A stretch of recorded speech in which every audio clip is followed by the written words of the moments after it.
రాష్ట్ర ముఖ్యమంత్రి రేవంత్ రెడ్డి గారు దేవుళ్ల మీద ప్రమాణం చేస్తూ ఆయన మరొకసారి రాష్ట్ర ప్రజల్ని రైతాంగాన్ని మోసం చేయాలనే ప్రయత్నం చేస్తూ ఉన్నారు.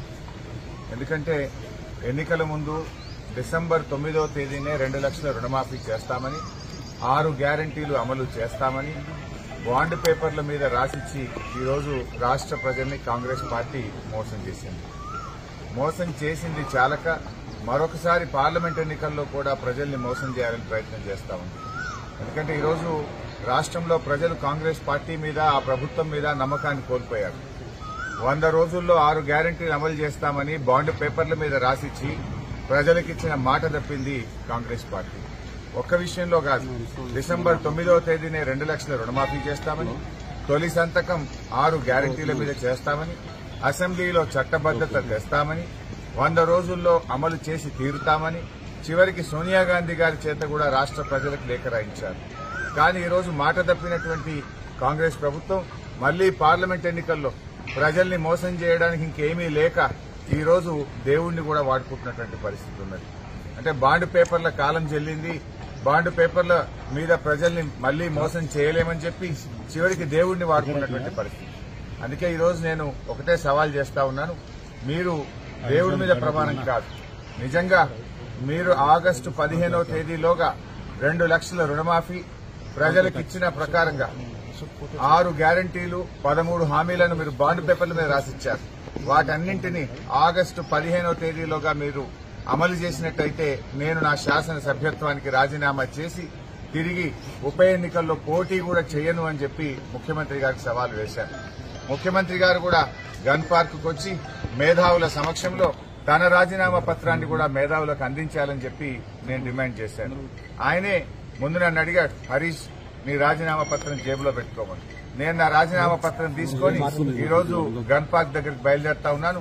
మీరు రండి, మీ రాజీనామా పత్రం పెట్టండి, నా రాజీనామా పత్రం మేధావుల చేతిలో పెడదాం. ఒకవేళ మీరు అమలు చేసినట్టయితే నా రాజీనామా పత్రాన్ని స్పీకర్ గారికి పంపిస్తాను.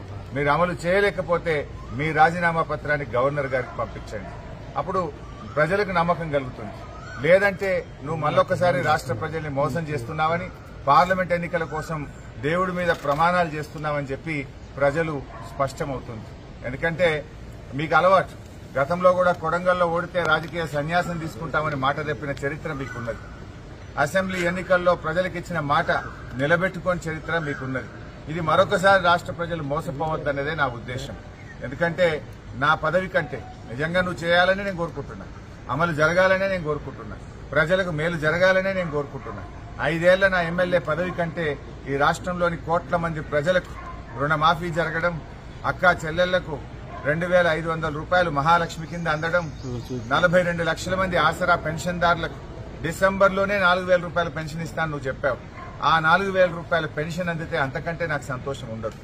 ఎమ్మెల్యే పదవి కంటే కూడా రాష్ట్ర ప్రజలకు మేలు జరగడంలోనే నాకు ఆనందం ఉంది, నాకు సంతోషం ఉంది. ఇలా ప్రతిపక్షంగా మా బాధ్యతనే మిమ్మల్ని అడగడం, కానీ ఇలా మీరేందంటే ప్రతీకార చర్యలకు పాల్పడతా ఉన్నారు. ప్రశ్నిస్తే ప్రతీకార చర్యలకు దిగుతా ఉన్నారు, అక్రమ కేసులు పెడతా ఉన్నారు, ప్రతిపక్షం అనేది లేకుండా చేయాలని చూస్తా ఉన్నారు. ఇలా రాష్ట్ర ప్రజలు మిమ్మల్ని అమలు చేయమని అధికార బాధ్యత మీకిచ్చారు. మీరు అమలు చేయకపోతే ప్రశ్నించమని ప్రతిపక్ష బాధ్యత మాకిచ్చారు. ఇవాళ ప్రధాన ప్రతిపక్షంగా మీరిచ్చిన మాట అమలు చేయాలని మిమ్మల్ని ప్రశ్నించడమే మా బాధ్యత. మేము ఒకవేళ ప్రశ్నించకపోతే రాష్ట్ర ప్రజలు మాకిచ్చిన బాధ్యతను మేము నిర్వర్తించని వాళ్ళం అవుతాం, మేము ఫెయిల్ అయిన వాళ్ళం అవుతాం. అందుకే ఇవాళ రాష్ట్ర ప్రజల కోసం, రాష్ట్రంలో మరి బడుగు బలహీన వర్గాల కోసం, పేదల కోసం, మహిళల కోసం, రైతుల కోసం నేను రాజీనామాకు సిద్దపడ్డా. కనీసం ఈ ప్రయత్నం ద్వారానైనా ముఖ్యమంత్రి గారు ఇవన్నీ అమలు చేస్తారని ఆశిస్తున్నా, ప్రజలకు మేలు జరుగుతుందని ఆశిస్తున్నా. మరి నేను ఈరోజు ముఖ్యమంత్రి గారిని కూడా గన్ పార్క్ దగ్గరికి వచ్చి తన నిజాయితీ రుజువు చేసుకోవాలని